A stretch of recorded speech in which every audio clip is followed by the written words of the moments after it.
টাকা ব্যাংকে তুই আমি মরে গেলে তোরা খাবি কি এলে টাকা পয়সা ব্যাংকে তুই তোমার সৎ কি আমার ব্যাংকে হ্যাঁ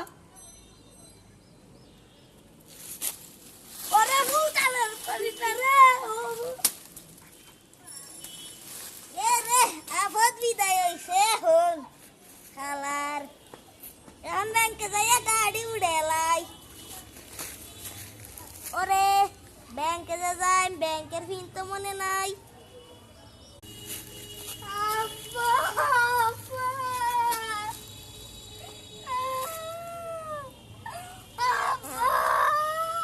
ভালো লাগলে লাইক কমেন্ট এবং সাবস্ক্রাইব করুন। আসসালামু আলাইকুম।